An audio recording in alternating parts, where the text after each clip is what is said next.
and the organizers for the honor they have done some of us now. I will say I'm very humbled for this. And it's my prayer that we all contribute and assist so that we have a successful meeting with our facilitator. Thank you very much. God bless you all. Amen.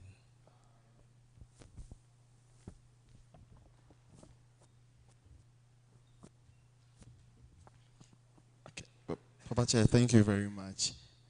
Just for a very short, brief introduction of the next speaker. The next speaker to talk about understanding Ghana's electioneering processes and the role of the NCC is the head of programs of the Ashanti Region National Commission for Civic Education. And he's in the person of Mr. Paul Barr. He's worked with the NCC for over 15 years, and he's come to talk to us from point of experience about how we can understand our electioneering processes, starting even from the district assembly elections we'll be having at the end of this year through to next year's parliamentary and presidential elections. So with a clap of to invite our speaker, please let's invite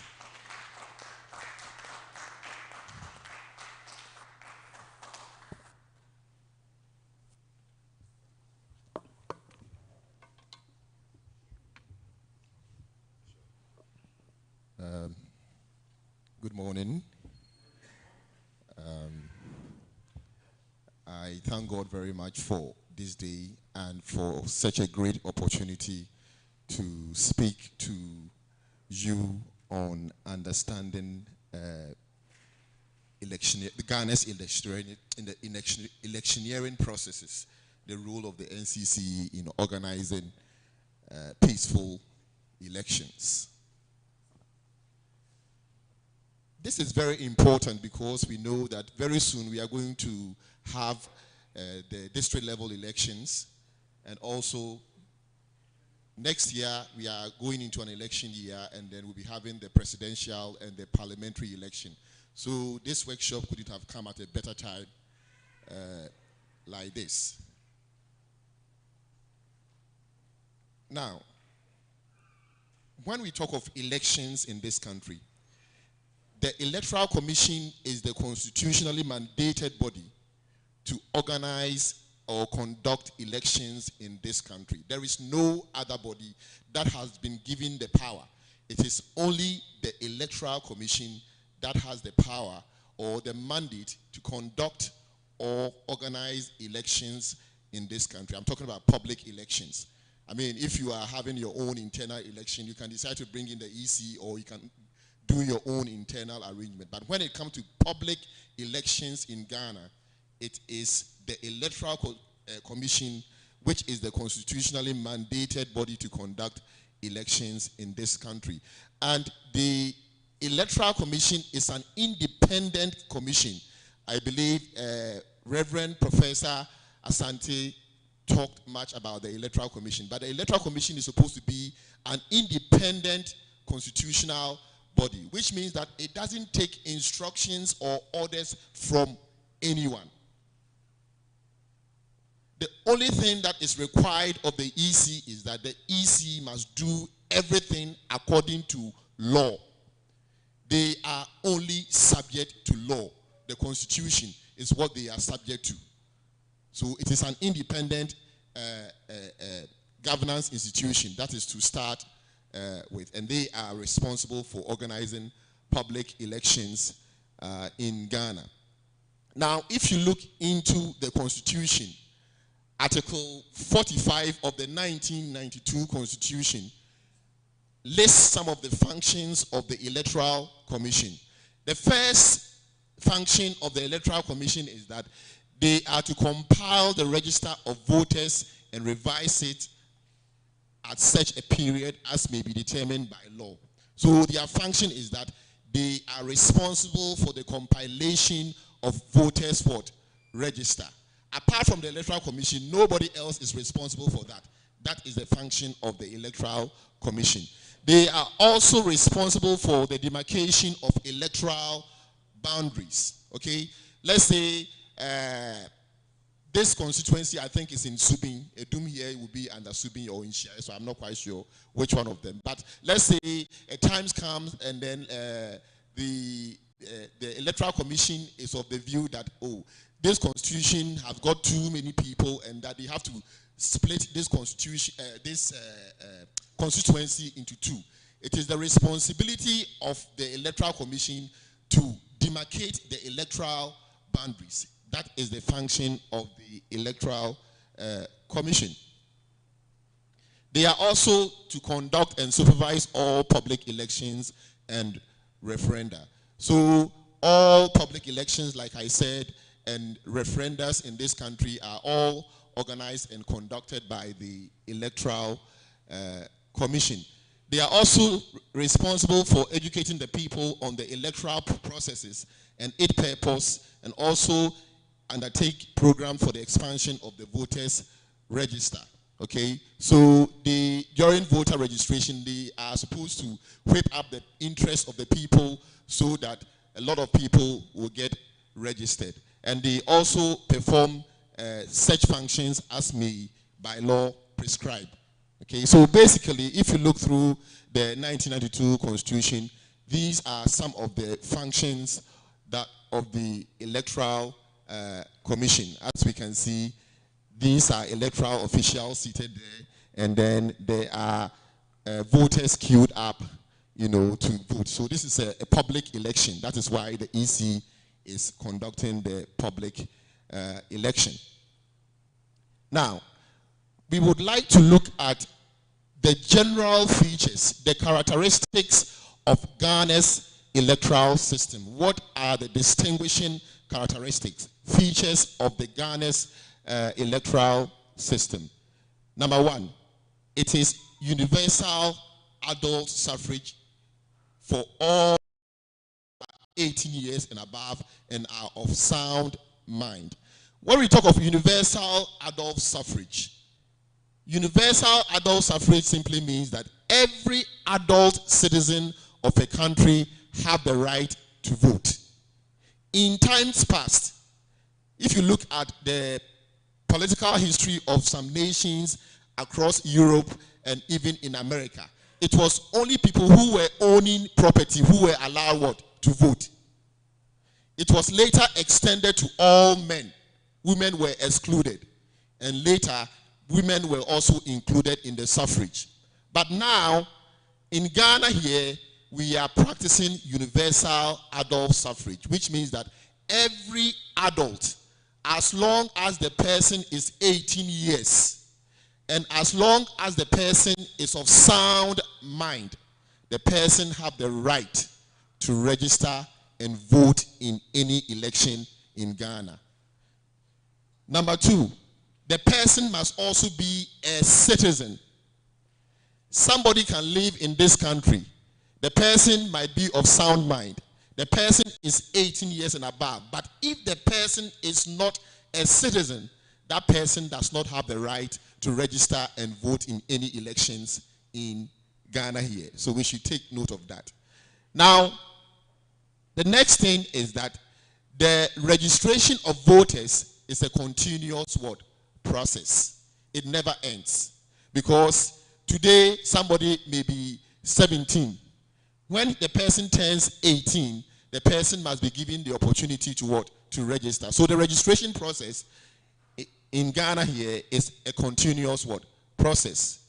And then the registration process is also voluntary, which means that it is not compulsory. Even though anybody who is 18 years and above has the right to register and vote. But if the person turns 18 and the person doesn't want to register, you can't force the person. You can't take the person to court for not what? Registering.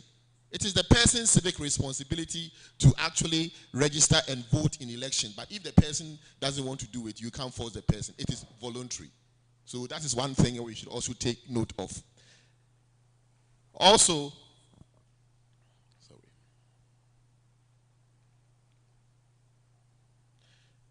the next thing that we have to take note is that where you register is where you vote. So if you register in polling station A is where you will vote. If you register in constituency B is where you will vote. You can't register in constituency A and say that you are going to cast your vote in constituency B. You can only do so when you have transferred your vote from constituency A to B. But until you do that, where you register is where you vote. We should take note of that. That is also one of the features of Ghana's electoral system. And then our system of voting is also by secret ballot. Secret ballot. Your vote is your secret. Nobody is supposed to know who you voted for in the election. It's supposed to be a secret. And that the other thing is that the political parties are regulated by the Electoral Commission. So in Ghana here, it is the Electoral Commission that is responsible for the registration of political parties. So the political parties will submit their documents, their symbols, their names, and the name of their leaders to the Electoral Commission. The Electoral Commission will do a lot of research or investigations about them. When they are satisfied that the political party satisfies all the criteria, then they will issue them with what? A certificate of registration. So they are responsible for regulating the political parties. And then the next point is that political parties are corporate entities. What does that mean? That simply means that they can sue and be sued. Okay? A political party can sue and they can also what? Be sued. So if you do remember, when we finished the 2020 elections, okay, the NDC what? Sued the Electoral Commission in court. It's because they are what? Corporate what? Entities. That is why they could what? Sue. In the same vein, because they can sue, they can also what? Be sued. So that is one of the features of Ghana's electoral system. Then we also have partisan politics at the national level. Whenever we are having national elections, such as the parliamentary elections and then the presidential elections, it is political parties that contest, these elections. That's why we are saying that we have partisan politics at the national level. But when it comes to the local government elections, the one that is coming on, it is non-what? Partisan. The candidates do not contest the elections on any party's what? Ticket. It is a non-partisan election. If you recall, I think about some few years ago, there were proposals that we should allow, political parties to contest election to the district assemblies. But unfortunately, it didn't come on. In fact, if you ask me my personal opinion, I don't support that idea. I have my personal reasons, but I'm not going to talk about it here. But as it stands now, the law is that elections to the district assembly is supposed to be non-partisan. You cannot contest any election to the district assembly based on party what? Lines. And then one other feature is that the presidential and parliamentary elections are held on the same day. If you recall, the 7th day of December in every election year is where we have the presidential and parliamentary election. They are all held in the same on the same day. And then the other one is that no minimum voter turnout is required for the presidential or parliamentary elections. When we are doing parliamentary elections, when we are doing presidential elections, even if only 10 people vote, the person who wins will be declared the president. The person who wins will be declared what? The parliamentarian. So there is no minimum requirement for voter turnout. If there are 100 people registered in the whole country and only 10 turn out for election, it doesn't matter. Whoever gets the highest number will become the president or the parliamentarian.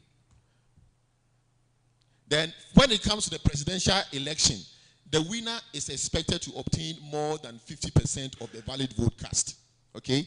Which means that if, let's say, 100 people voted in the election, before you can be declared a president, you must have 50% or more. 50%, sorry, you must obtain more than 50% of the vote. Okay? Which means that if 100 people are voting, okay, and I get 50, you get 50, I can't become the president. You can't also become what? The president. But if I get 50 plus 1, I can become what? The president. So let's say when after the voting you got 500 and I got 501, automatically I will become what? The president, because I got 50 plus 1% of the vote cast. And then in the case of okay, let's say we have gone into the elections, okay, and there is no winner. Like I said, we all got 50-50. The law requires that there must be what? A runoff, okay? We will do a runoff, and eventually whoever gets 50, more than 50% of the vote becomes the president or is elected the president. When it comes to the parliamentary election, it is by simple majority, or what we call first past the post electoral formula. That is what is used in determining who becomes the winner in a parliamentary election. This simply means that, let's say 100 people are contesting for, are voting in an election, okay? After the voting, candidate A got 49, okay? Candidate B got 51. It is the 51 who will become what? The winner. Okay? So it's a simple majority. And then the last but not the least feature of the Ghana's electoral system is that the election management body, that is the EC, is a permanent body. Okay? Like the Reverend Professor said, the Electoral Commission has got a tenure. Okay? Nobody can come and say that today they are dissolving the Electoral Commission. No. nobody can do that. Unless maybe there's a military coup and then the law has been suspended. But as long as we are still practicing constitutional democracy, the Electoral Commission is a permanent body. Okay, so we should take note of that. Now, having gone through the features, we are now going to look at the types of elections that we have in Ghana. The types of elections that we have in Ghana. First, we have presidential elections. Secondly, we have parliamentary elections. And then thirdly, we have local government elections. And then fourthly, we have got referendums. I will take my time to explain them. Now, presidential elections are held every 4 years. If you recall, the last election was held in the year 2020. Now, we are about to go into 2004. It will be 4 years. So we'll be having another election. So the presidential elections is held every 4 years. And it's held to elect who will become the president. And then the election is done through the majoritarian system, which means that you must get 50 plus 1% of the vote. I think I've already explained that. And then when it comes to the parliamentary elections, the elections are also held every 4 years, and it's held at the constituency level to elect who becomes the member of parliament for each of the constituencies. And also who represent the constituency in the National Assembly or Parliament. And then, as I told you, the election is done through first past the post. So whoever gets the highest vote, it doesn't have to be 50% plus 1, like the case of the president. But whoever gets the highest vote will be declared the winner of the election. And like I said, the parliamentary elections are also held on the same day as the presidential elections. That's 7th December.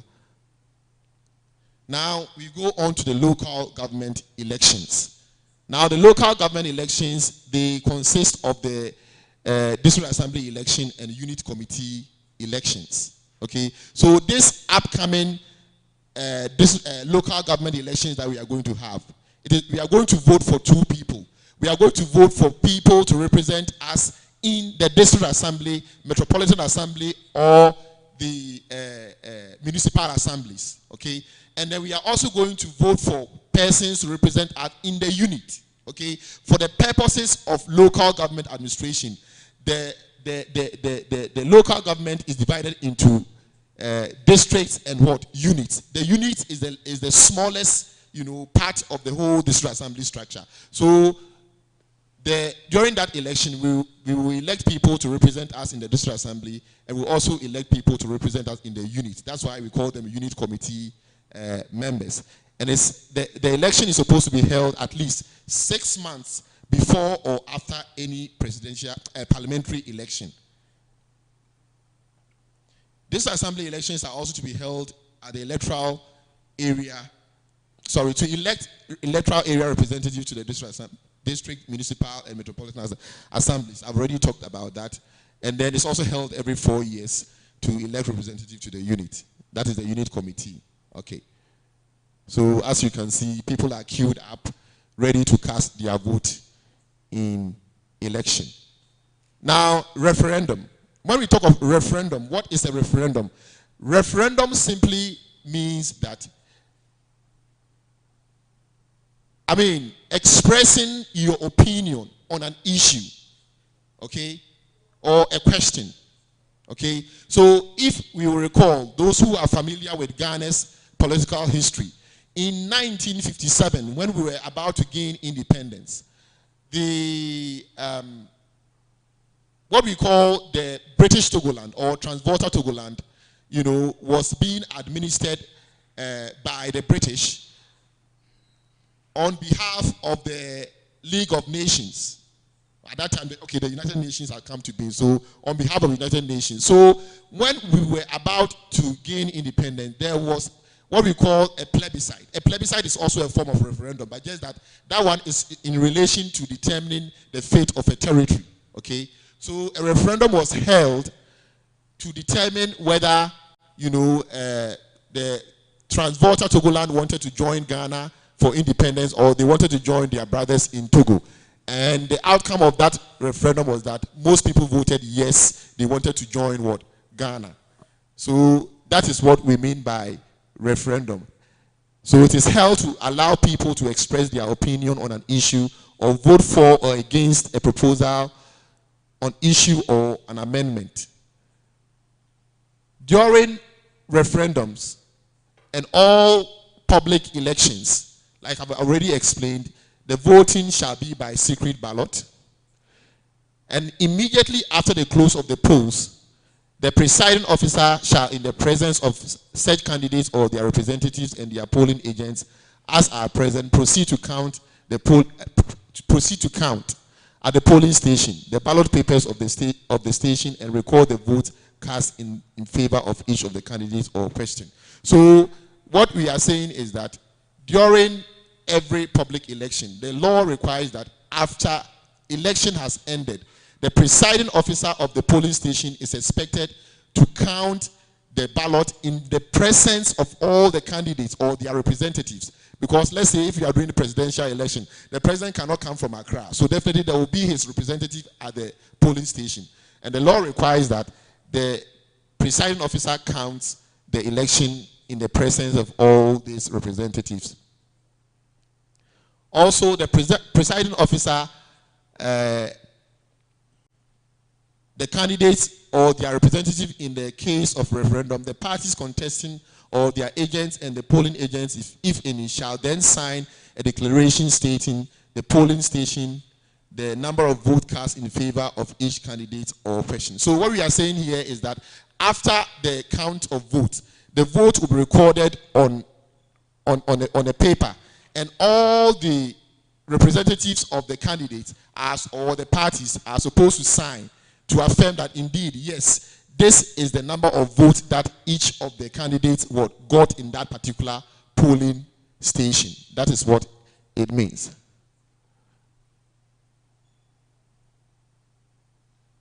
Now, when it comes to referendum, okay, when it comes to referendum, an issue for determination by referendum shall not be taken to be determined unless at least 35% of persons entitled to vote at the referendum voted. Okay, what this means is that when it comes to referendum, let's say 100 people have registered.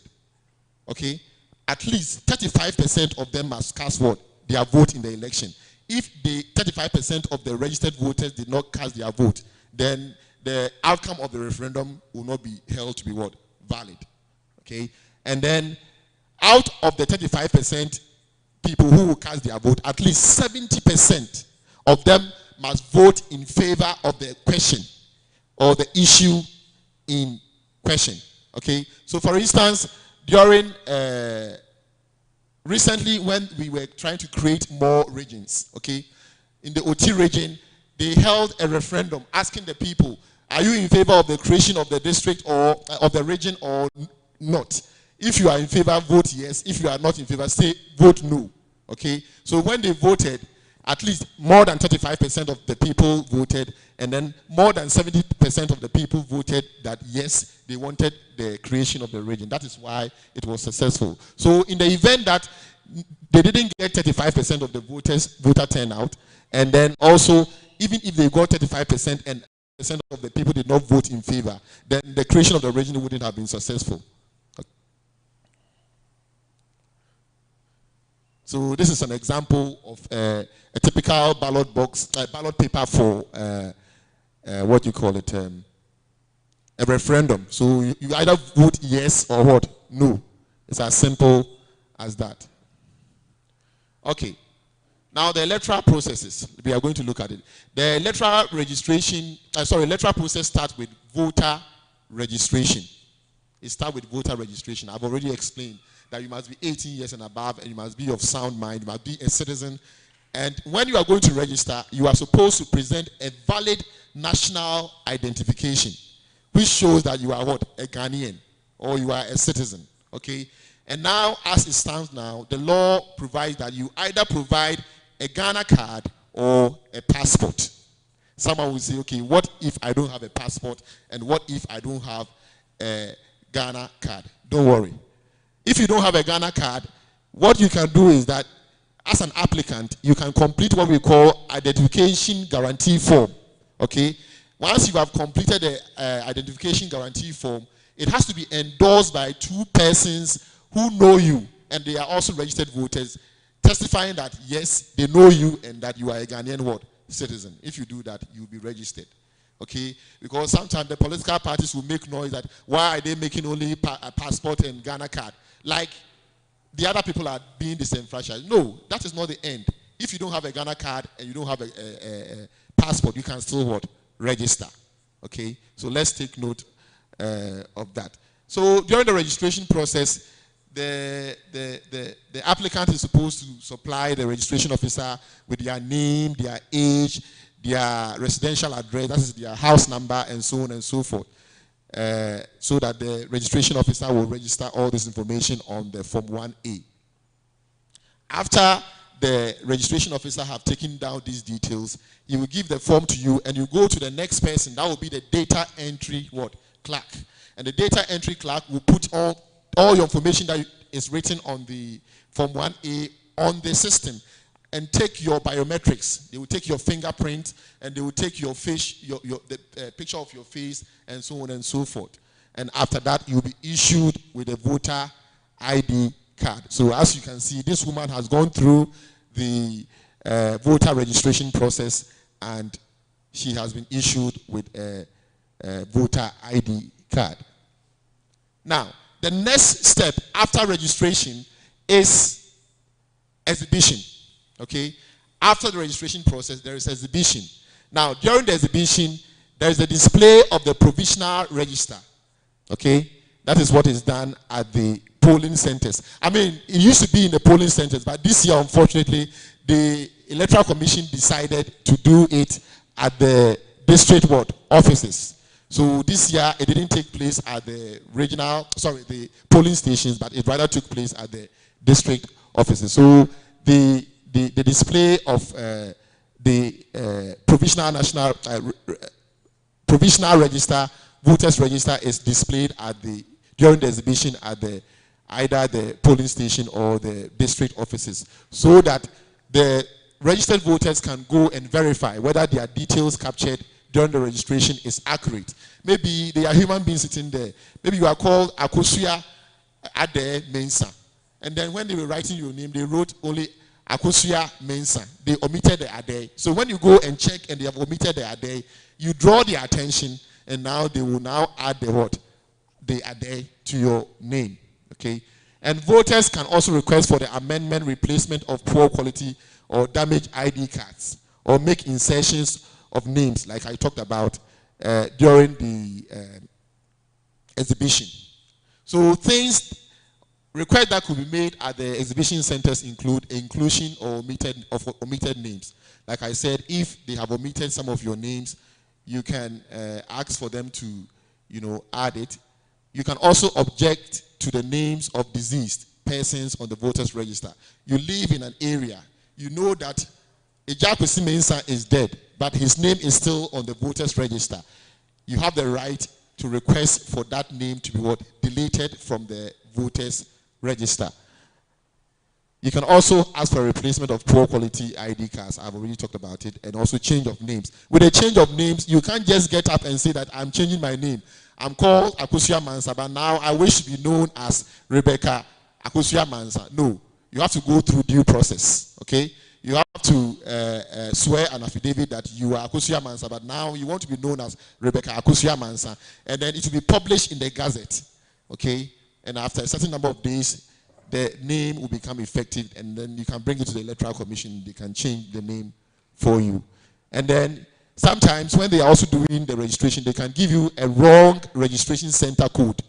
Okay? So if you realize that your registration center code is wrong, you can ask for a change during the exhibition.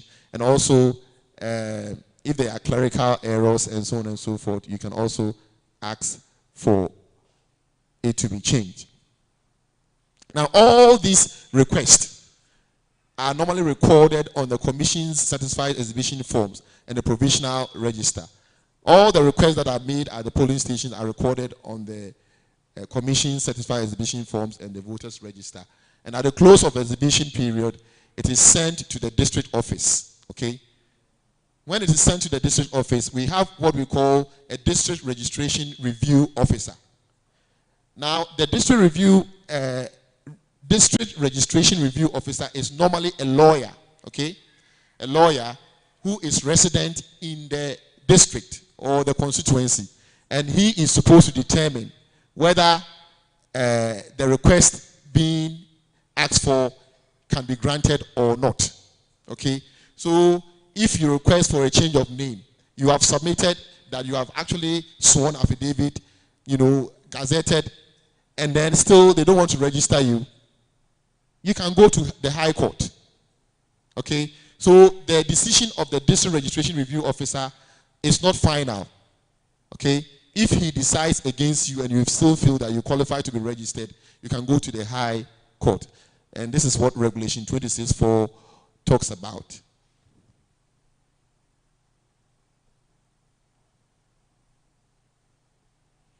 It says that Regulation 26.7, the Electoral Commission shall give effect to the decisions of the DRRO, that's the District Registration Regulation Officer, within 14 days after the person making the claim has been informed. An appeal against the decision of the DRRO could be sent to the High Court. I've already talked about that. So when you go to the exhibition center, the lists that are displayed include the exception list. The exception list include the names of persons who are not qualified. Okay, there are objections that have been raised about their not being qualified to register. Maybe they are not citizens, they registered, you find their names there. Maybe they are not up to 18, they registered, you find their name all on the exception list. So if you go and check and your name is on the exception list and you believe that indeed you are a Ghanaian, you can go and show them the proof and then they will remove your name from the exception list into the register. Okay? If you are 18 years and someone challenged you that you are not 18 years and your name is included in the exception list, if you are able to prove that indeed you are 18 years, then they will remove your name from the exception list and put it in the register itself. And then you also have the multiple registration list. You'll find it also at the registration center. There are people who are not law-abiding and they would like to, register multiple times. They will find their name in the multiple list. It's an offense.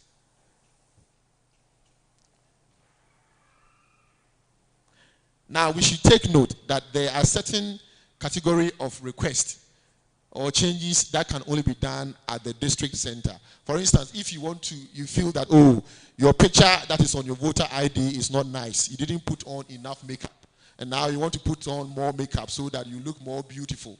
Okay? That one, you can't do it at the exhibition center. You have to go to after you have made that request, you have to do a follow-up to the district office before that kind of change can be done. So this is a typical exhibition center setup where there is the list of multiple registration list and then also the other form. Okay. Now, during voting, these are some of the things that voters are expected to do. Every voter is expected to vote during the election. They are also supposed to vote only once in any particular election. They are also supposed to keep their voter ID card safe. But here, I must admit, when the Reverend was summing up, he said he heard a very high-profile person telling a lie that the flowers were supposed to cause people's ID card to get missing. I want to tell you that even if you don't have a voter ID card, yes, having a voter ID card, fine, it's nice. It makes it easy for you to be identified. But if your voter ID card is missing, you can still vote. So where is this lie that they want to disenfranchise people? It's a lie. Okay, so we should take note of that. And then also, once you have cast your vote, make sure you leave the polling station. You can come back in the evening at 5 p.m. when the elections or the votes will be counted. Your vote is your secret. You have to keep it a secret. And then also give others a chance to vote. Encourage other voters to also participate in the elections. Sometimes people become very despondent. But say you have the right, it is your responsibility to cast your vote to decide who should be president of this nation. So these are voters, queued peacefully trying to cast their vote. Now, what are some of the things we are supposed to avoid during voting? We should avoid bribery, okay? I heard the Reverend Professor talking about moneycracy, where they dish out money. We are Christians and we are supposed to be what? Light. Let our light shine. Because when we engage in bribery, then where is our integrity? We will lose our voice. We can't even criticize corruption and all those things. So we should try to avoid bribery. And we shouldn't also engage in multiple voting. We should avoid undue influence and impersonation. You are not a person. You know that maybe your brother is dead, but because you want your party to vote, you go and vote for yourself and later try to say that you are your brother and go and vote again. That is called impersonation. You are not supposed to do that. And we are all supposed to be law-abiding during elections. And these are two people trying to fight during election. You are not supposed to fight. It is unacceptable. Now, on election day, you gently go to the polling station, with your voter ID card. If you don't have the voter ID card, you can still go and join the queue. You don't have to jump the queue. It's very, very important. But having said that, sometimes you go to the polling station, you are in the queue, and then a heavily pregnant woman will come, and they will say the woman should bypass the queue. Don't say that, we came and stood here in the morning. Why are they allowing this person to come? Please, please, please, please. In fact, if it were you, a heavily pregnant woman, why wouldn't we give her priority? Or an old man coming holding, or an old lady holding a walking stick. It's only fair that we give such people preferential treatment. But apart from that, if you are healthy and hearty, you are not supposed to jump the queue. You have to be in the queue. And sometimes security personnel, because we know that the security personnel are the ones who are protecting us during elections. So when they come, they will allow them. Or maybe a nurse. You can fall sick and you are rushed to the hospital. Or someone is a doctor. The person will be made to jump the queue. It's not intentional. It's all because they are going to work. They are serving Mother Ghana. That's why we give them that preferential treatment. So when that happens, nobody should be alarmed. Okay. Also for the ABA, I don't pass the ABA unko ya sorry you. So unko ya sorry the ABA give it your mouth but. Okay. You. So someone more clerical, I think they will give him that honor. Him or her that honor. But so more clerical, I won't think Kokasa with your software. Then I chase with your software. Yeah. Okay, so when you go, a polling assistant will check your particulars in the name reference list.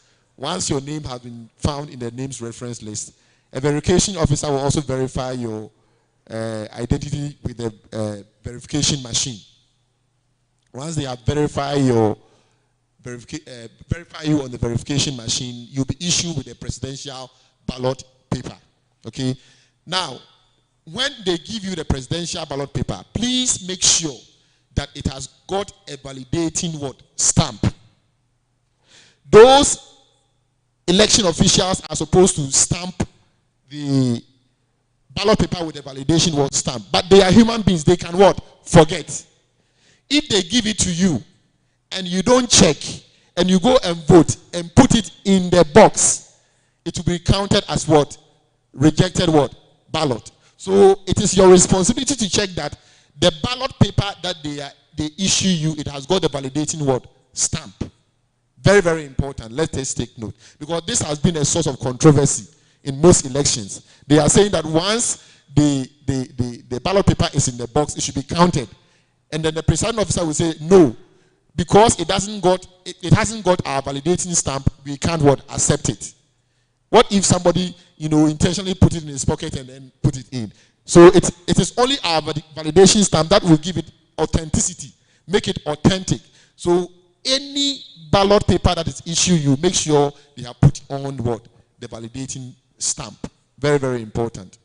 And then after you have got your presidential ballot paper, which has got the validating stamp, you just proceed to the voting booth, and then you cast your vote for whoever you want to cast your vote for. And make sure that in doing so, you actually put your thumbprint in the right what? Box. Very, very important. I'll show you some pictures where you will see mistakes that people make when they are voting. Now, after you have voted in the presidential elections, then you proceed to the next electoral official who will also issue you with your parliamentary ballot paper. Okay, that one too, it is important to ensure that they have also got the validating what? Stamp. Very, very important. And after that, you also go and cast your vote. Now, after you have cast your vote, like I told you, leave the polling station. There is no point in hanging around because all the political parties have got their representatives vote at the station. Nobody is going to do anything. All their representatives are there. So who is going to do anything? So you leave and then you come back at 5 p.m. when the vote will be counted. So you see this woman, she has gone through the process and then she is casting her vote. Now, voting by proxy. Now, anyone who is a registered voter can apply for proxy vote. When you talk of proxy, what is proxy? Proxy simply means that you know that during election day, you will not be in Ghana to vote, or you are sick, okay? You can't vote yourself, so you want someone to vote on your behalf. The law allows you to apply for what? Proxy, so that your proxy can vote on your what? Behalf. Or maybe, let's say you are a soldier, and then you know that during election day you will be in Lebanon, you can't vote. You can apply for proxy so that somebody can vote or what on your behalf. And this is where we have to be very, very careful. Let's say you have been appointed as a proxy to vote for somebody, okay? So you went to cast your vote. After you cast your vote, you now went for another paper and then you are voting for the other person. If somebody doesn't know, he will say that, he's voting twice. And there will be chaos. We should be very, very careful because proxy is also allowed, okay? Proxy is allowed that somebody can be a proxy for another person. If the person knows that on election day he will not be here, he can apply for a proxy and the proxy can vote for him. So normally you are supposed to provide a reason why you will not be available during the election. Maybe due to illness or disability, or maybe you are employed in military service. Like I said, you may be on peacekeeping abroad, so you will not be able to vote. That one you can apply for proxy. Or maybe education. By the time we are doing the election, you'll be having education in America or in the UK. You can apply for proxy. Or maybe absence of personal reason. Maybe during election you'll be on holiday in France, or in Spain. You can apply for proxy. And also, if you're a citizen living abroad and you have registered, you can also apply for proxy so that somebody can vote on your behalf. Now, what is the process for applying for proxy? Applicant must apply to the returning officer in your constituency or commission at least 42 days before the election. Very important. At least 42 days before the election is when you can apply for proxy. If you don't abide by this day, if you apply, they will not even give it to you. So at least 42 days before the day of election is when you apply for the proxy. An applicant can also appoint only one proxy for a particular election. Okay, so you can't apply for proxy for two people. No, only one person can vote for you. You can't say that, okay, I have got two children. One is Akosia Mansa, one is Kojo Mensa. So I'm applying proxy for Kojo Mensa and Ajwa Mansa to vote for me. No, you can only choose one person to be your proxy. And the same person cannot be appointed as a proxy for two voters. Okay, let's say your dad will be away for during the election, and then your mom and your dad will be away, and they are saying that they will appoint you. Your mom will appoint you as proxy, and your dad will also appoint you as proxy. No, it can't be done. Only you can be a proxy for only one person. So we should also take note of that. And then the person appointed as proxy must be qualified to be a registered voter. In fact, if you are appointed a proxy, you must qualify to be a registered voter, which means that you have to be 18 years and what? Above. If the person appointed as proxy is below 18 years, the person doesn't qualify to be a proxy. If the person even is above 18 years and the person is not a citizen, he doesn't qualify to be a voter. So the person cannot be appointed as what? A proxy. So we should take note of all of that.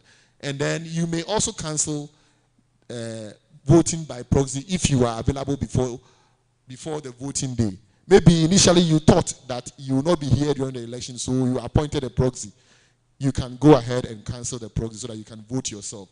But if you don't cancel the proxy on election day, you can't say that, oh, because I said I wouldn't be here during the election, but now I'm here, so I want to come and vote. No, you can't come and vote unless you have applied to cancel your proxy. Other than that, it is your proxy who will vote on your behalf. Then we also have what we call special voting. Now, the special voting is actually done to allow persons who play critical role in the election to cast their votes. Okay? During the election, there will be electoral officials who will be at the polling station to supervise the election. There will be military men who will be security men who will provide security. And then there will also be media people who will be covering the election. Okay? If these people are given the chance to vote earlier before the election date, that is what we call special voting. Okay? So they normally cast their vote before the date for the general election. So let's say the date for the general election will be the 7th of December. They are given the chance to vote, let's say, somewhere in November, earlier before the 7th December. That's what we call the special voting, and the law allows that. And it's only for the election officials, security personnel, and also for accredited media personnel. Who qualifies to participate in the special voting?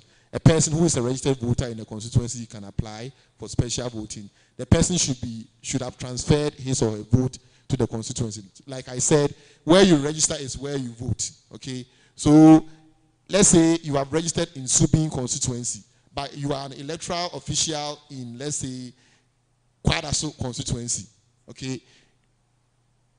You can only do your special voting in Subin.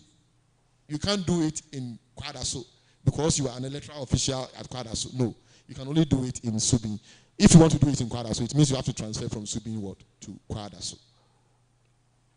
So as you can see, these are security personnel who are taking part in the special voting. They normally vote before the election date because they will be providing security during the election.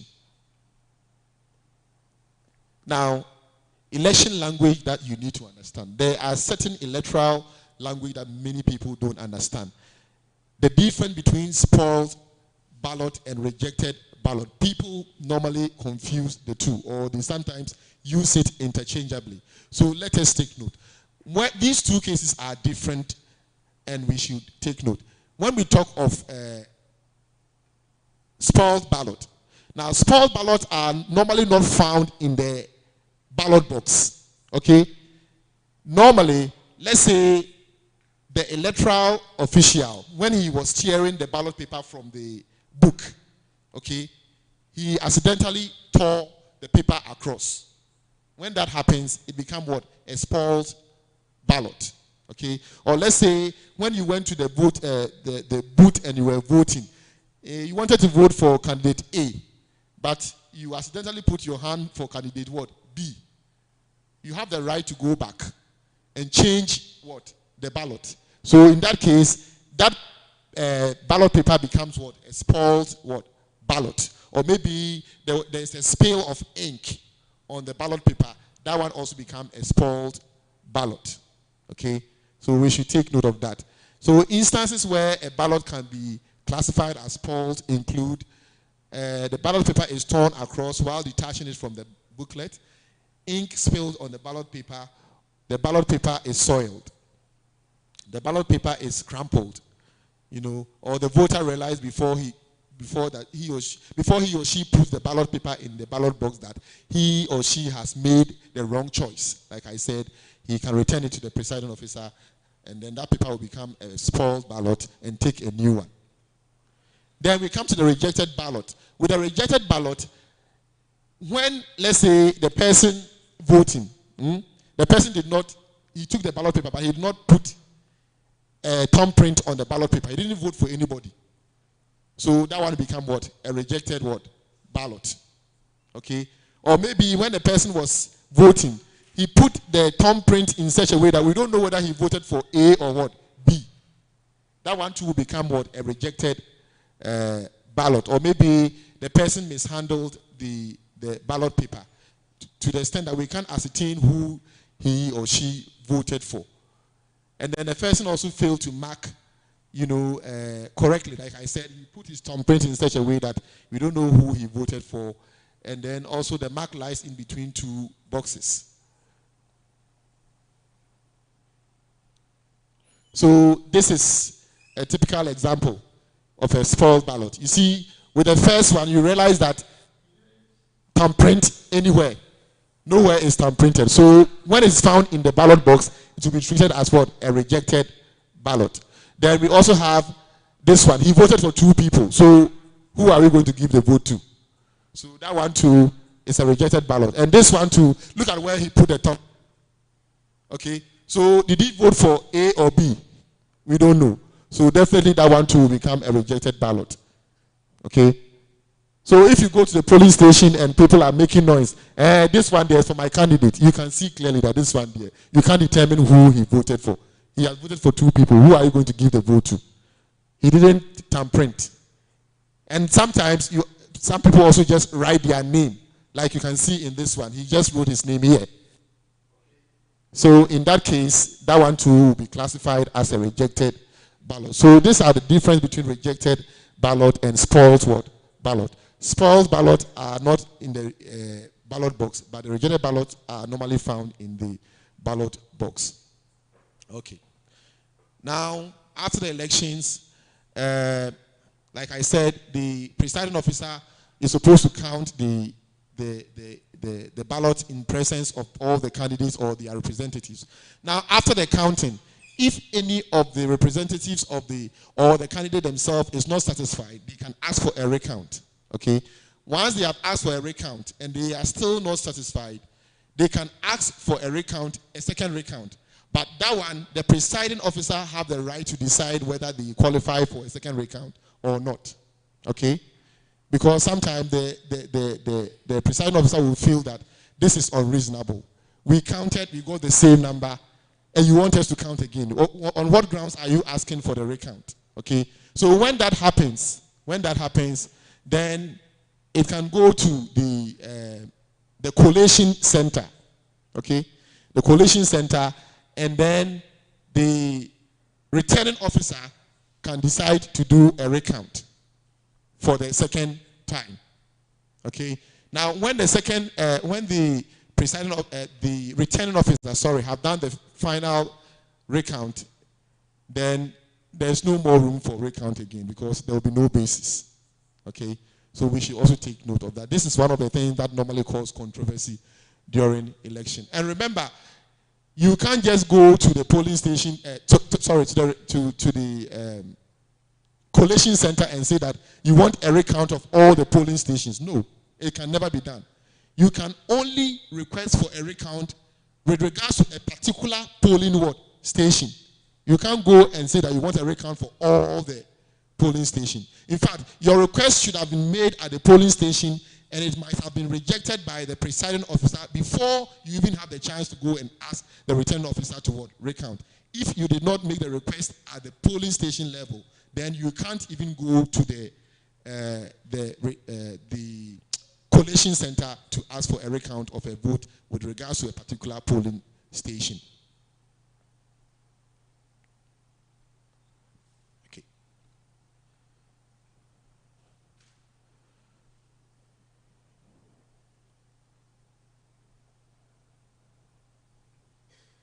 Okay, so then we come to recollation. Okay, with recollation, it is adding up the votes of all the vote that each candidate got in the polling station. Okay, with that one, you can do it as many times as you want, as long as all the people there are not satisfied or they didn't get the same number. Okay, sometimes there can be transpositional error. Okay, let's say the presiding officer in writing 544, okay, he wrote 544 in words, but in writing it in figures, he wrote 546. This can be a bone of what? Contention. Now, why is it that in writing in figures it is 446, but in writing it's 445? Okay, so at the collation center, as long as all the representatives of the candidates are not getting the same figure, then the recollation can go on as many times until all of them would arrive at the same figure. These are all done to ensure credibility and trust in the electoral process. So, like I said, recount and recollations are two different things. Recount with regards to recounting a vote with regards to a particular polling station, but recollation is done in the collation center to make sure that all the representatives of the candidate get the same figure. So we shouldn't get confused about it. So this is a typical example of a counting being done at a polling station at the close of polls. You are counting the number of votes for each of the candidates. Okay. There can also be adjournment during polls. Okay. Let's say there was a heavy downpour. Okay, to the extent that people could not come out. The electoral officials, even where they are supposed to set up, they couldn't actually come out and organize the election. There can be an adjournment of poll to the following day. But this has to be done together in consultation with the returning officer and also approved by the Electoral Commission before that can be done. The presiding officer cannot on his own decide that I want to do an adjournment. No, he has to first consult the presiding officer, and the presiding officer will also have to consult the Electoral Commission. And when there is an agreement for adjournment, then they can adjourn to the following day, Now, having said all these things, having outlined all the electoral processes, from registration through exhibition, through voting and the declaration of results, what then is the role of the National Commission for Civic Education, NCCE? I would like to talk briefly about the NCC. The NCC, just like the Electoral Commission, is also an independent constitutional body. And you can find us in Chapter 19 of the 1992 Constitution from Article 231 to 239. That is where you can find the chapter on NCC. And the NCC was also created by an Act of Parliament known as the National Commission for Civic Education Act 1993, Act 452. These are two main statutes or laws that establishes the National Commission for Civic Education. Now, what is the rationale? What is the reason? Why was the NCC established at all? Now, we will recall, those who are familiar with Ghana's political history, you will realize that Ghana became independent in 1957. The 1957 Constitution was overthrown in 1966. Now, we went back to constitutional rule in 1979, okay? The 79 Constitution too was also what? Overthrown. Sorry, 1969, sorry. Then the 1969 Constitution too was overthrown. We went to the Third Republic, 1979. The 1979 Constitution too was also what? Overthrown. So when we were actually going into the Fourth Republic and they were drawing the 1992 Constitution, there were general concerns that the first Republican Constitution was overthrown. The second Republican Constitution was overthrown. The third Republican Constitution was overthrown. How can we nurture our democracy so that democracy will last longer? How can we sustain our political stability in Ghana? How can we prevent future military coups? And how can we institutionalize constitutional democracy? There were so many ideas that were expressed, but out of the many ideas, there were consensus on the need to introduce civic education. And therefore, the NCCE was introduced so that the NCCE will educate the citizens about the need to sustain and protect our democracy. So, for the NCCE to achieve its mandate, we concentrate on certain thematic areas. Okay, we do education on the Constitution. Okay, we educate the populace about the Constitution. We also do what we call democracy education. We educate the citizens about democracy. Okay, we also do education on human rights. We tell people about their rights and also their responsibilities. We also do education on nationalism and patriotism, the need for people to love their country.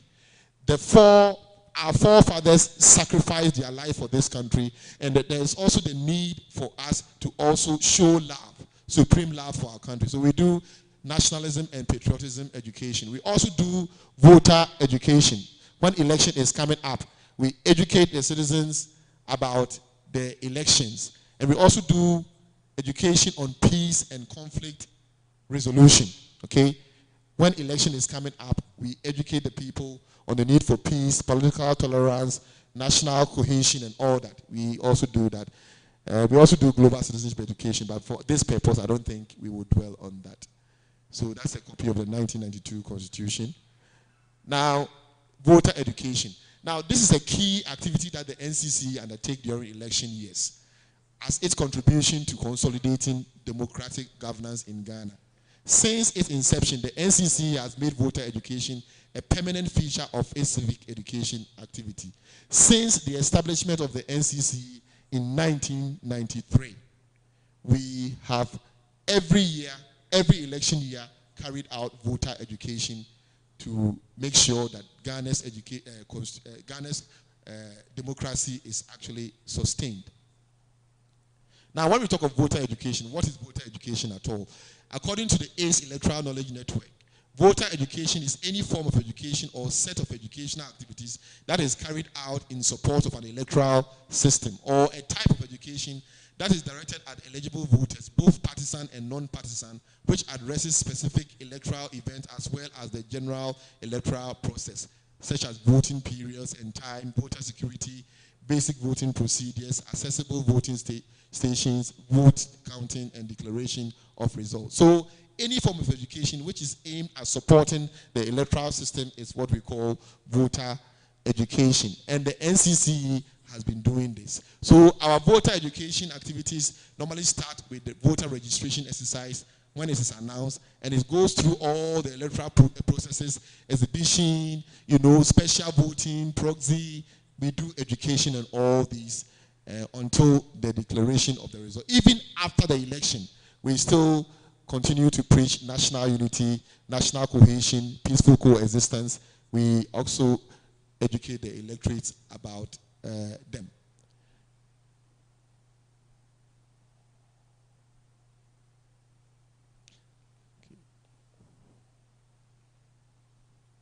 It is also important to note that since 2004, presidential and parliamentary election, the NCCE has been organizing a study titled Issues of Concern to Ghanaian Voters. Okay, we carry out research. Okay, every election year we carry out research, and the title is Issues of Concern to Ghanaian Voters. Once we have done our publications, most of these political parties, they look through in fashioning their manifestos because they now know what Ghanaians want. And it also helped the election to be issue-based rather than insults. Okay, so by bringing up this research, it helps the political parties to fashion their policies around this research. So the election become issue-based rather than insults. Then the NCC also developed its voting material, education materials, in conjunction with the Electoral Commission.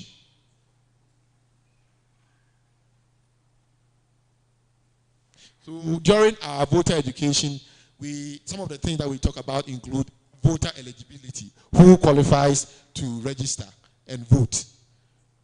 We talk about it. And then we also talk to people to desist from double voting. And then the right of voters, okay? Like I told you, it is the right of every voter to vote, even if he doesn't have his voter ID card. We talk to them about it. And also we talk about the security measures that have been put in place for the election to be credible. And then we also talk about the need to tolerate divergent views. We all may not belong to the same political party, but there's a need for us to tolerate each other. We also talk about that. So the NCC uses a combination of media, jingles, animation, radio and TV discussions, newspaper articles, and advertisement. Community debates, drama, film shows, community broadcasts, distribution of educational materials, such as pamphlets and handouts. We use all these things in our educational,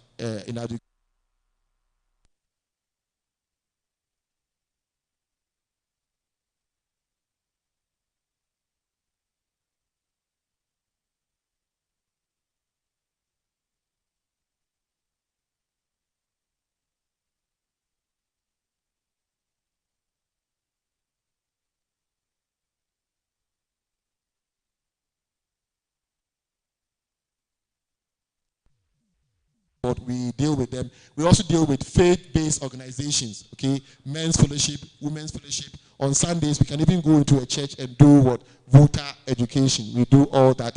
We also engage the security services. Now, we have a program called Constitutional Week. Every Constitutional Week, we engage the security services, and they also, to educate them about the need for peaceful election. We also engage with civil society groups as well as political parties themselves, all in the bid to make sure that there's peaceful election. And this is a typical poster that has been designed by the NCC with regards to the district level election. You say district level election is here again.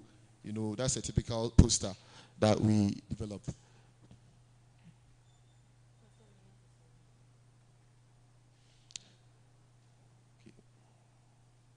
So what are the content of our the NCC's voter education? We provide information about the type of election that is going to come on, okay? So if it's district level election, we let the people know. If it's the presidential and parliamentary election, we let the people know. We also tell them about how the winners will be declared in both the presidential election, parliamentary election, or the district level election. We also provide information on registration, how they can register to vote. We also provide details about the times and dates for the registration. Once the EC have issued their timetable, we educate the people on that. And we also educate the people on who qualifies, to register as a voter. And what are the education they need as a proof of citizenship to register. We also provide information on the timelines, like I said, the places and then the processes that they need to go through before they can register to vote. Okay. And then we also talk to people about the code of conduct. Like I said, the do's and don'ts during elections. Like I talked about earlier, we also do education on that. We also do education on the time, dates, and information. I've already talked about that. We also do education on special voting, that they can apply for special voting if they know that they will take part in the election as election officials. And then information on identification, I've already talked about that. We also talk about ballot security. Like, this is very, very important. On election day, when the ballot boxes are brought, there is a seal on the ballot box. If the seal is broken, then it means that something fishy is going on. So we educate the political parties to know that when they bring the ballot box, make sure that seal is what? There. It has not been tampered with. If it has been tampered with, then there's a problem. You need to make sure you inform the presiding officer. Okay? And then so we talk about ballot security measures include the use of indelible ink, optical scanners to identify voters, special paper seals, counterfoils, or holograms and markings on the voter register. They are used to ensure that the integrity of the voting process and the outcome of elections. So we educate the political party representatives about all these things. Things that is supposed to ensure the security of the election. So this is an NCC official doing education with a community group. Now we come to the NCC's education on peace and conflict. That would be our last slide. You know, when we talk of peace, you know, the threat to peace are varied and multifaceted. And I believe the good Reverend Minister talked a lot about the threat, the issues, and the challenges that is threatening our democracy. But for us, NCC, we realize that the threats are varied and they are multifaceted, and they include, but not limited to, the following: violent conflicts during elections, disasters, you know, natural and man-made, deprivation and discrimination. And when people are deprived of their rights, when people are discriminated against, it can bring about what? Conflict. Okay? Maybe I'm going to register. You are saying I'm not a Ghanaian. Meanwhile, I'm a Ghanaian. Why would I be angry? Okay? It's discrimination. Because I don't speak your language and I speak another language, because of that, you say I'm not a Ghanaian. And you see, when it comes to the Citizenship Act, okay, when we are determining who is a Ghanaian, it's a very serious matter. Huh? Somebody maybe from Chad, but if his grandmother was in Ghana here during 1957, before we gained independence, that person is a Ghanaian. So the person can decide to come and say that, okay, I'm coming to register. We say he's not a Ghanaian. Okay? So we should be very, very careful, because maybe the person does not speak our language, or that does not come from the same area. Because of that, we say the person is not a Ghanaian. So discrimination and deprivation can also bring about conflict or disturb the peace. It's a threat to peace. And also inequalities and underdevelopment. These are all things that can bring about conflict. Youth unemployment. Youth unemployment is one of the major issues that, if we don't handle well in this country, you see, there's a saying that the devil have got work for an idle hand. So because these boys are there, they are not doing any job. When the politician come and give them 5 cedis that let's go and cause mayhem, they will just follow the person. So it's a threat to peace. We need to take that very seriously. Drug abuse. When people are under the influence of alcohol and drugs, there is nothing they can do. If a politician come and tell them, oh, let's go and cause mayhem, they will follow the person.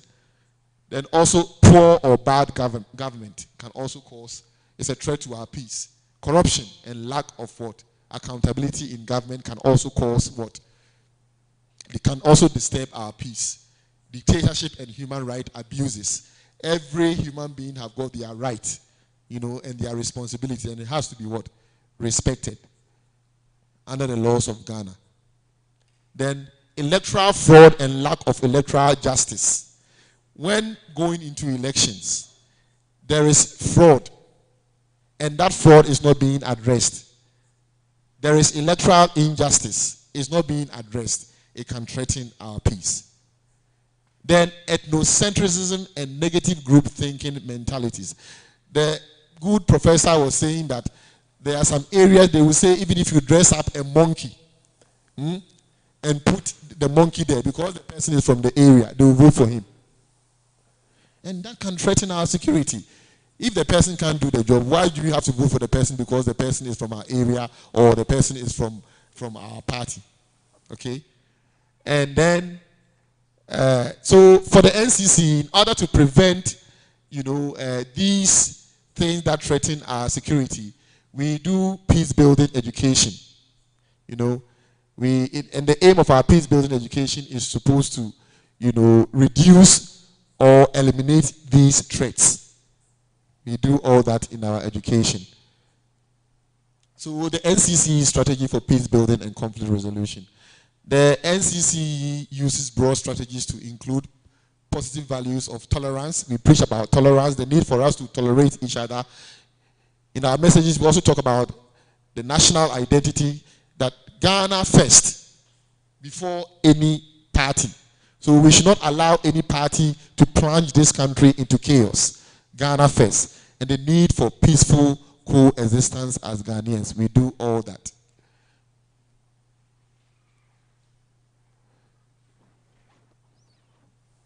Okay, so what are some of the things, practical things that we do to ensure peace during election? The first one is what we call the Inter-Party Dialogue Committees, the IPDCs. The NCC have got these Inter-Party Dialogue Committees in all districts. all constituencies, we have got inter-party dialogue committee in the constituency and in the district. And then the composition of the inter-party dialogue committee include traditional authorities, the clergy, local government representative, youth activists, civil society organization, the media, and then the political parties themselves. They are all members of the inter-party dialogue committee. And then the IPDC meetings have been a forum for deliberation on partisan political issues, such as the use of inflammatory and divisive utterances by politicians. Okay, so at the inter-party dialogue committee meeting, when there is a divisive utterance or some inflammatory language that has been used by a politician that is likely to disturb the peace, we call the person, and in the presence of the clergy, in the presence of the local traditional authorities, and all these people that I've mentioned, we try to bring the person to order. Okay, so that is what we have been doing by way of the inter-party dialogue committee. It is aimed at nipping, such, things that can bring about disturbance during election in the bud. Like I said, it exists in all the district, regional, and constituency levels. So this is a typical example of an inter-party dialogue committee meeting.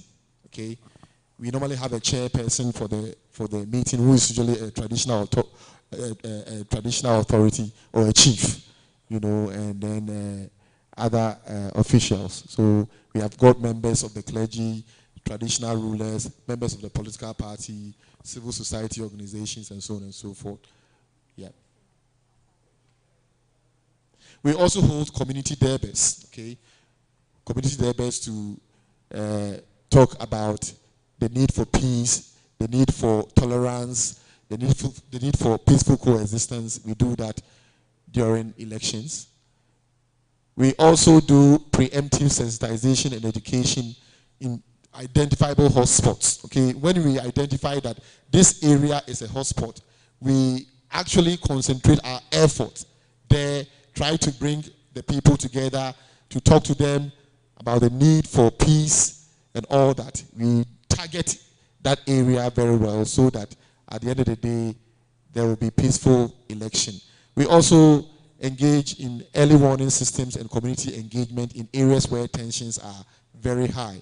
Okay, so during elections, we know that there are certain areas tensions can be very, very high, and as a commission, we actually take that very, very serious, and we do engagement in such areas to ensure that there is peace before, during, after elections.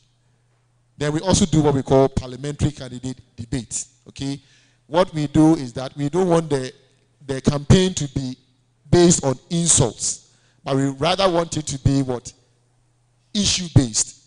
So we gather all the contestants, the parliamentary candidates, and then we do parliamentary candidate debates.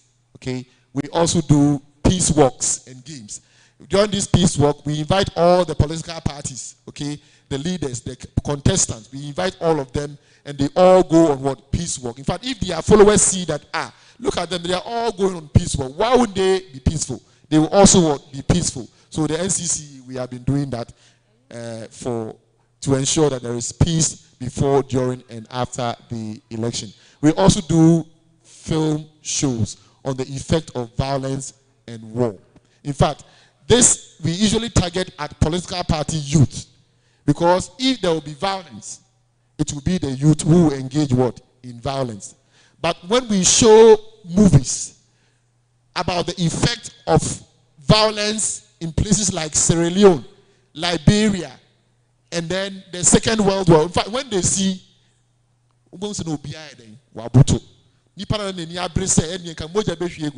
onya hu bi danti anti wudi bi kire na so hu a afi na yemu nyina ayeden ehihye no na afi na koma na asoro na ayeden above from you are talking about war. You don't know the effect of war. That's why we are talking about war and violence. So we try to let people know the real and practical effect of of conflict, okay, so that they will not even think of allowing themselves to be used by any politician to engage in conflict or war because of election. So I think with this, we will come to the end of our presentation. I think at this time, I would like to invite some questions, some clarifications that people have. I think it's in order that you ask your question. I also take my time to answer you. Thank you very much.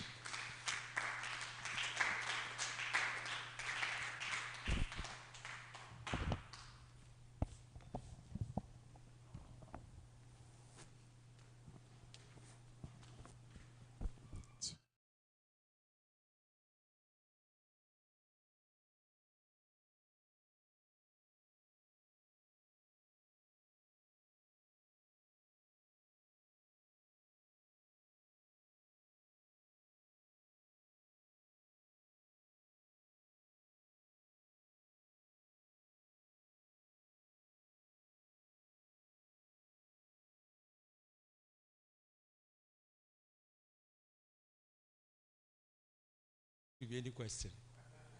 But because it's a very controversial issue, I know there could be. And so we give chances to very few people to ask questions. Okay, 1 here, 2, 3, 8, 4.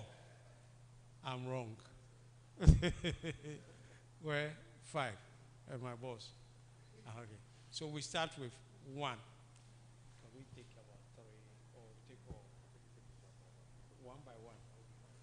Let's take about 3. That's fine. So that I respond and then take the So thank you, Mr. Ban, for elaborate presentation. I want to ask your take on the registration that is done at the district level.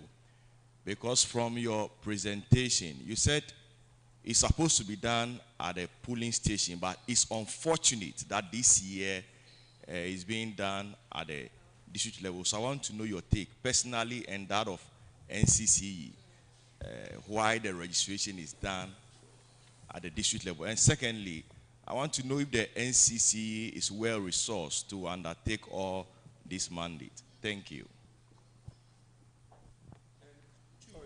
The second part is what?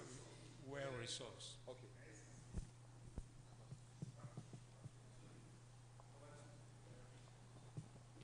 Thank you. With my question, with the proxy vote, will you go with the one you are casting the vote for ID card or your own? And my second question is, if there is a blind person or an old person who need assistance, who would take him into the box? And how sure will he be that the person who took him into the box did the right thing for him? Thank you.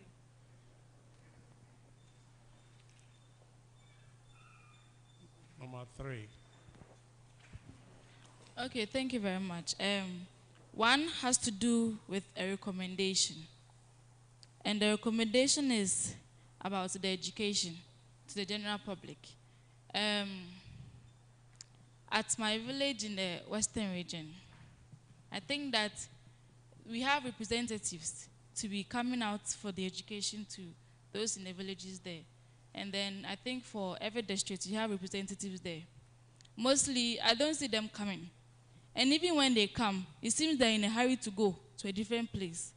And since I went there, I've seen them only once during elections or before elections. So I recommend to EC and then the NTCE that in case of any election or any education, they should be there frequently.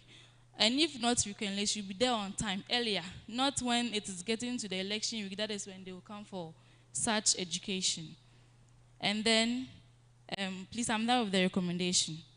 The question I have is about the citizenship.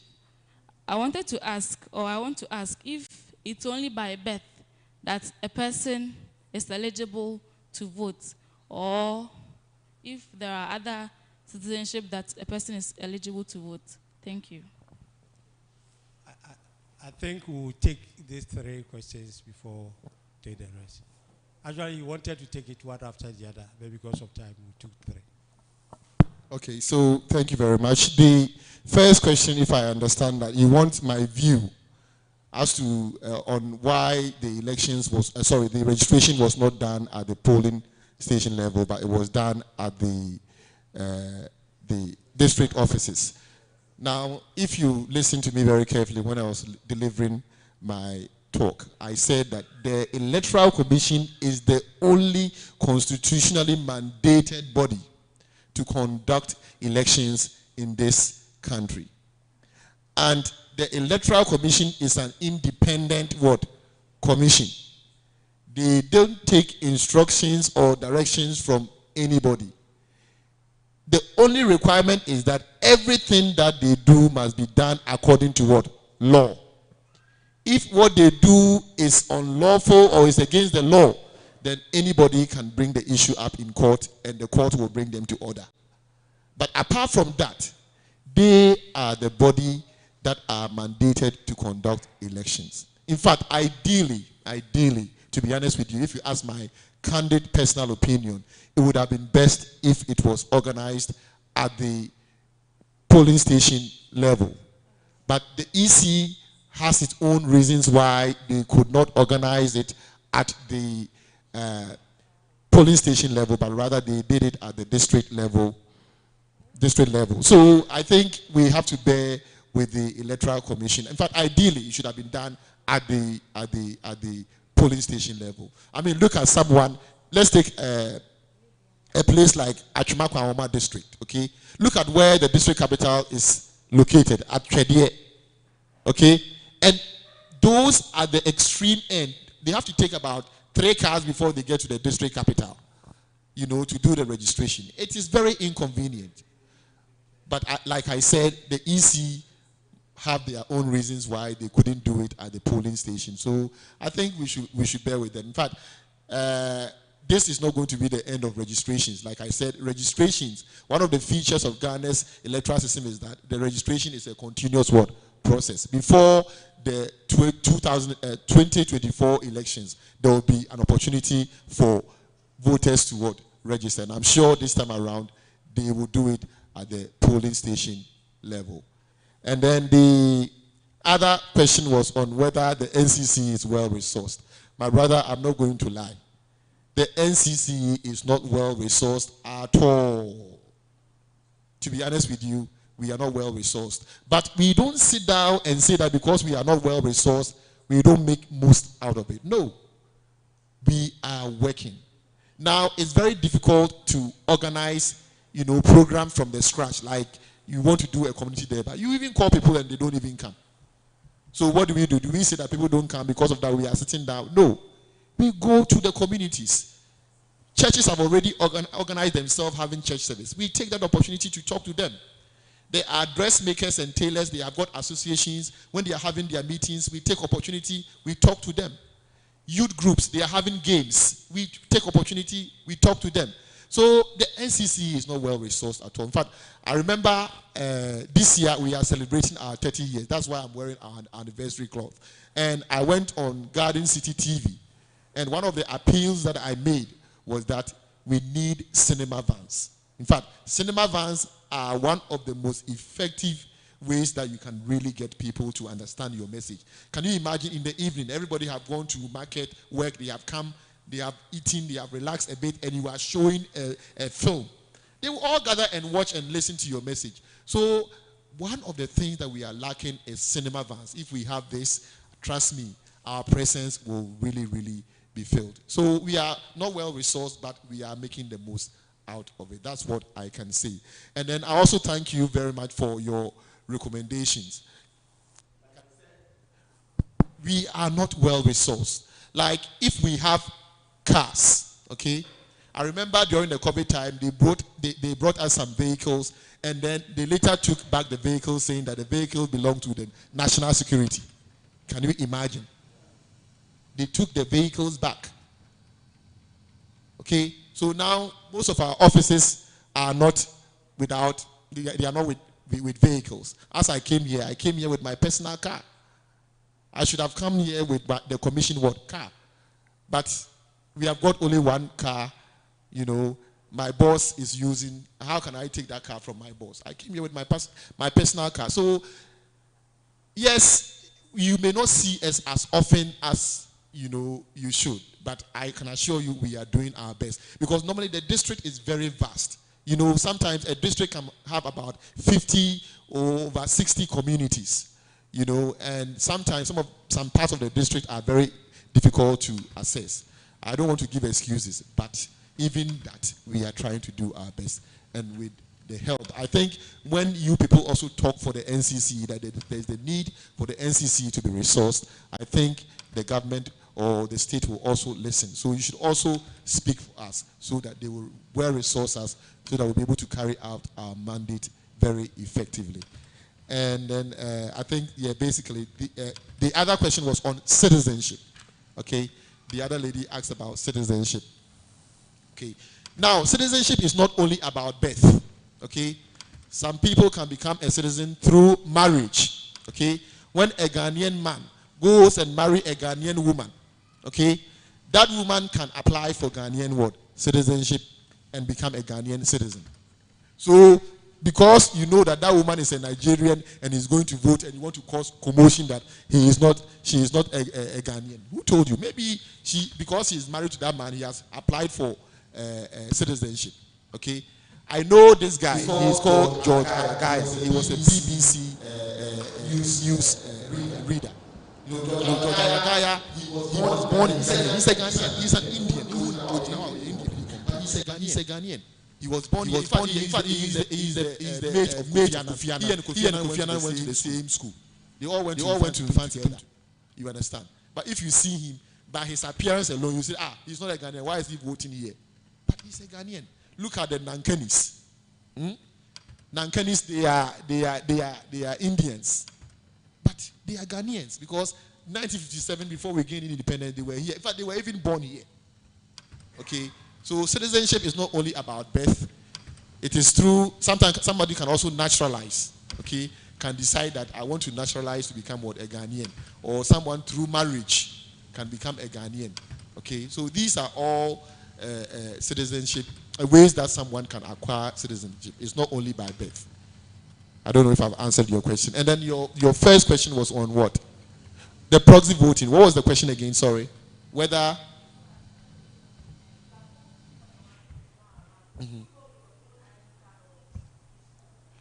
Oh, no. You see, during the election, the proxy list will be sent to the polling station already. So they know whoever is coming to vote. So you have to send your ID card. So let's say if you are the proxy for Mr. A, okay, when you go to the polling station, they will have the proxy list, which will be different from the main voter register. So your name is there that you are proxy for Mr. A. So once you go there and you show that you are the proxy, you are the person that is supposed to vote for Mr. A, and they look through, you show them your ID card and you see you, they will allow you to vote. And then your other question was whether if, let's say, somebody is an old person and the person is going to vote and the person needs assistance, okay, what is the guarantee that the person who is assisting him or her will do the right thing? As for that one, it's a take. Ideally, the presiding officer is supposed to take the woman into the booth. But if the old man or the old woman doesn't trust the presiding officer, then he or she can be allowed to choose somebody that she or he trusts, okay, to take him or her to the polling booth. So if you take him to the polling booth and he doesn't do the right thing, then you can't blame the electoral official. It is your own person. You said you trust him, that he will do the right thing for you. So that one, you can't blame the electoral officials for that mishap. I don't know if I've answered your question. Okay, so we'll take the other questions. Thank you very much, sir. We take the other round of questions. You have 4, eh? We had up to 5. Okay, thank you so much. We still have some more. And will director allow us? Do we have still some more? Okay, then the 6th one will be. Okay, thank you so much, Papa Chair and Mr. Ba, for the insightful education about the NCC. Probably a follow-up on one that you made regarding voting, the voters registration that happened at the district level. You made us aware that votings are to be done at the constituency. So they have done the registration at the district. But ideally, Say voting at the district level. no, I'm saying that Registration. they have done the registration now at the district. But ideally, where you are voting is where you register. Now they have done the registration at the district. On the day of on the day of voting, where would they go and vote? Would it be at the district or at which constituency would they be voting? And this one, regarding peace walks and then film show that the NCC does, I want to know how the church can partner you for these peace walks. And then whether the film show, the films could be made available to the churches to also, as part of partnership, as well as we are all working towards peace. Thank you. Here's the fifth one.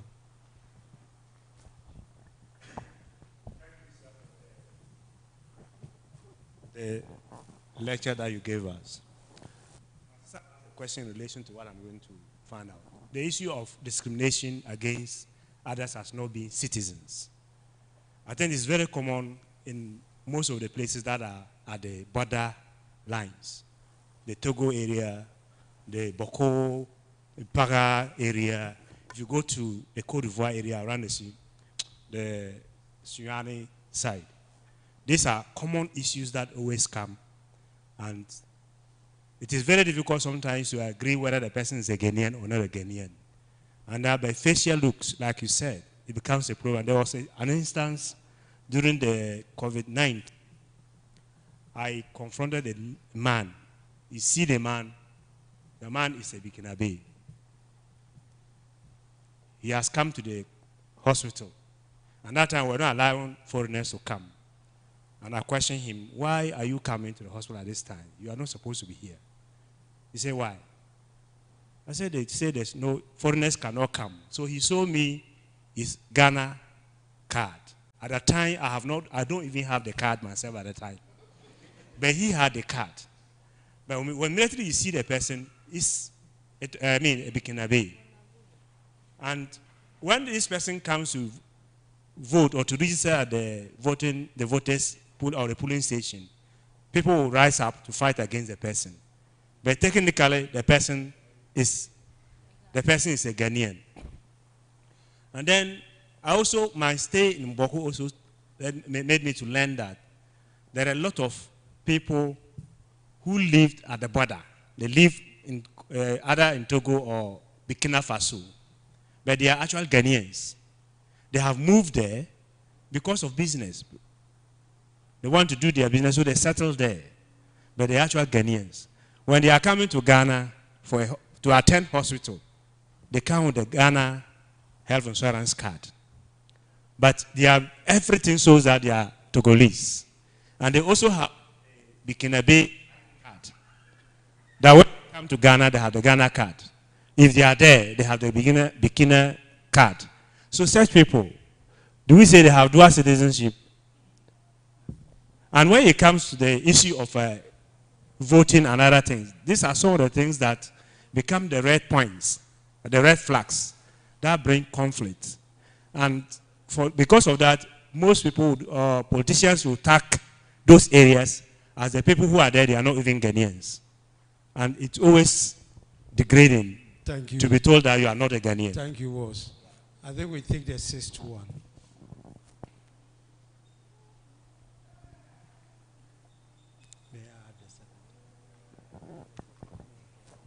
Thank you so much. In presenting to us some of the duties of the EC, our presenter made mention that they are supposed to be doing continuous registration of voters. Sir, may I know the operational definition of continuous registration of voters, because I see intermittent registration and not continuous registration. So I may be wrong, but I want to know what it means when you talk of continuous registration. Thank you. Please, would you permit me to take the last one? Okay, let me take the 7th one. When the director permits us, maybe we take more. Okay, Mr. Chairman, I'm very grateful for the opportunity. First of all, Speak up. okay.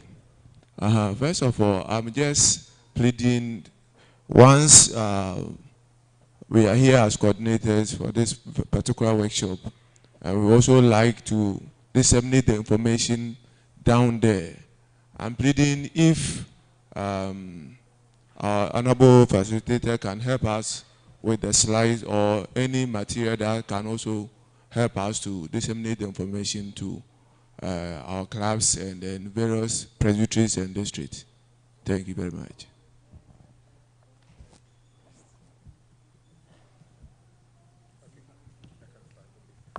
Okay, thank you very much. The first question that one of the participants asked was that I said that ideally the registration should have been done at the district, the polling station level, but it was done at the district level.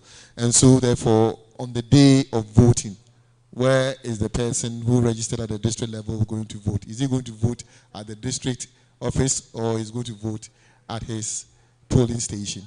In fact, he will vote at his polling station, because when you go, they will ask you where you live. Okay? You tell them you live at Edum. Okay? Edum, which area do you live? Oh, I live around the Presbyterian Mission. Okay, so if you live around the Presbyterian Mission, there are about 4 polling stations at the Presbyterian Mission. There is in Suase, there is this, there is that, there is that. Which one is closer to you, or which one do you prefer? And then you will tell them which one you prefer, and that is the polling station that they will register you under. So even though the registration is done at the district level or the district offices, the registrants or the applicants are actually assigned a particular polling station where they will vote on voting day. And then the other question was whether the NCC is willing to partner the churches. You know, in fact, the NCC has always been a... Sorry? Okay. Churches. Okay. Okay.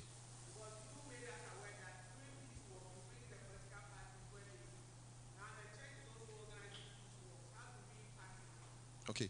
Yes. In fact, like I said, the peace walks are normally even, the idea is muted at the inter-party dialogue committee level, where we have clergymen there. We have got traditional authority there, you know, as well as representatives of the political party and civil society organizations. They are all there. So, when the church is doing peace work, you can invite us and we can come and talk to the congregants or the church members about the need for peace. You know, Jesus Christ is the Prince of Peace. And we as Christians are supposed to also preach peace. The Bible says that blessed are the peace what? Makers. You understand? So it will be a very good opportunity for us to remind the worshippers that we should be agents of what? Of peace. So when you call upon the NCC during such peace works, we will come. We don't have a problem at all. In fact, we get invitations all the time from churches to come and what? Talk, you know, to them about various issues and various things that are going on. So if you invite us during elections and you are doing peace work, we will definitely partner you. We don't have a problem at all. We will come. And then the...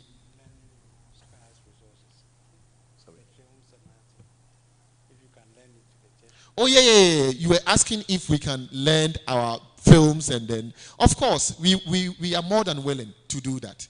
If you call upon us, we are more than willing to give you the materials that you need to carry out your education, because you'll be even making our work very easy. We have the mandate to carry out these things, but if you want to step in and help us, why wouldn't us give you a helping hand? We are more than willing to assist you with our films and then and things like that. The only problem, like I said, that we are under resource. Sometimes most of our projectors are even broken down, you know. So if you have your own projector, it's just the film that you need. It's no problem. We can provide you with it. Yes. And the other issue, discrimination on the basis of citizenship. In fact, this is a very thorny issue. Very, very, very controversial issue. Especially on the borders of our country. Okay.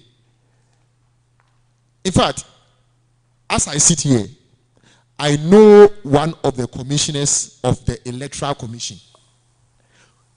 His ancestry is Niger.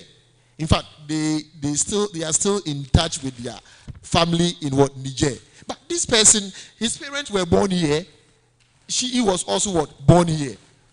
So how do you say that person is not a Ghanaian? The law says the person is a Ghanaian. In fact, if he's not a Ghanaian, why is he a commissioner in the first place? You understand? So this issue of citizenship is very, very dicey. You can't just look at a person and say the person is not a Ghanaian. Okay? Because before the person registered, he might have showed proof that he is what, a Ghanaian before he was registered. Or two registered voters might have testified that yes, they know him to be a Ghanaian if he didn't have those two documents, the Ghana card and then the in fact, if you can prove that the person is not a Ghanaian, then the better.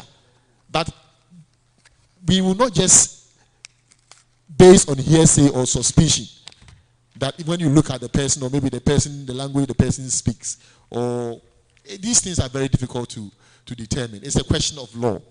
You know, it's a question of law. So and law mostly deal with evidence. Okay? Deals with evidence. Sometimes you know that this person, they are not from here. They are Togolese.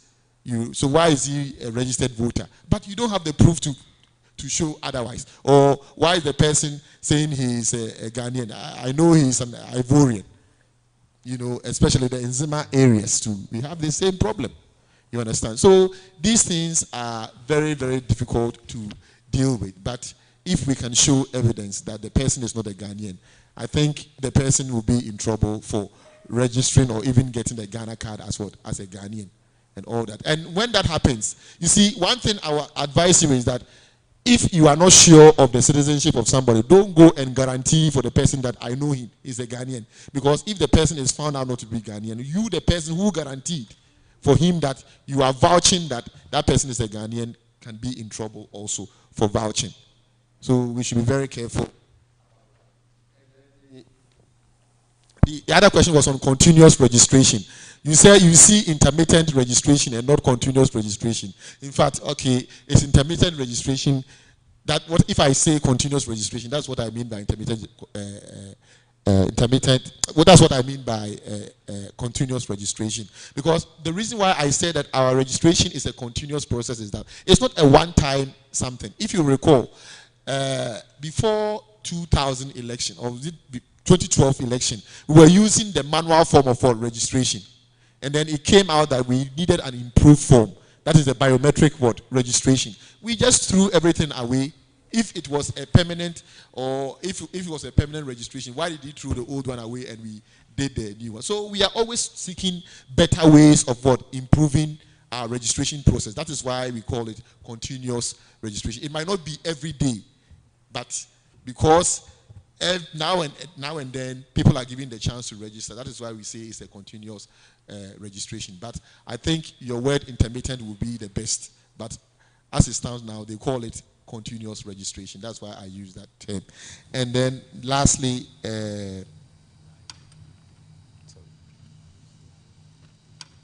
yes, the last participant asked if we can provide you with a slide. I don't have the problem at all. I've already provided the slides to Mr. Bismarck. And then I think Mr. Bismarck can share, if you have got a group or something, he can share the slides on the group so that it can help you and aid you in your education also at your various places that you came from. So I don't have a problem at all. Thank you. Thank you very much, sir. Director, now I don't think if we waiting for your permission to take more because I could see some hands up. Oh, okay. Okay, we may go ahead.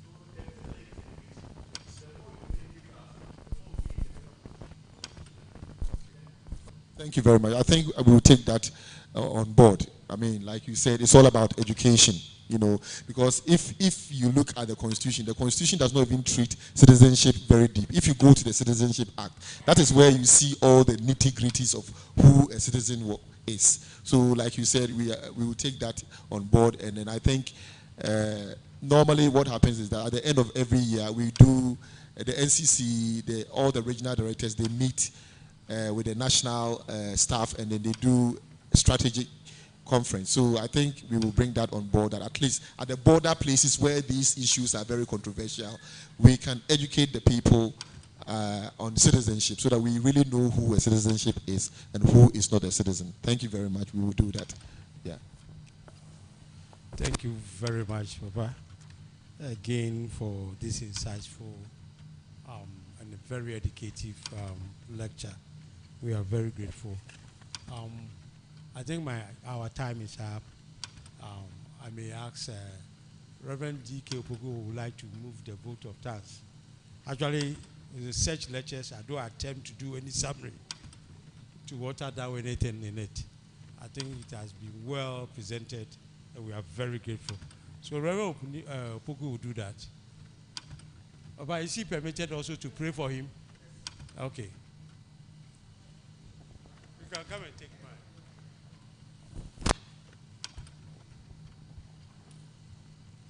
We want to thank God. Yes, Papa, with your permission, sir. We want to especially thank God for the opportunity to be educated and to go through this training, and for the knowledge He has granted the Honorable Paul to be given to us this afternoon. Papa Paul, we are so grateful to you also for allowing yourself to be used to educate and enlighten us. We are so grateful, and we believe that what we have learned will help us in our work in the various presbyteries. We believe that whenever we call on you, you will be gladly available to give more to us. God bless you. And to us all, thank you very much for sitting in and for going through this lecture. God bless us. Amen. We are praying. Gracious and everlasting Father, we thank you for this moment of enlightenment. Thank you for using your son, Mr. Poba, to teach us and to enlighten us. We commit him into your hands. We ask that may you continually empower him. May you continually bless him. May you continually use him in the assignment you have given him. For it is you, Jehovah God, who gave him this assignment to enlighten Ghanaians to know our civic responsibilities. We commit the NCCE that is working into your hands. We ask that may you grant them the necessary equipment they need. May you give them the materials they need. We ask that through Mr. Poba, may more people know their civic responsibilities and do them for your glory. Amen. Thank you very much. Darada, thank you very much. I think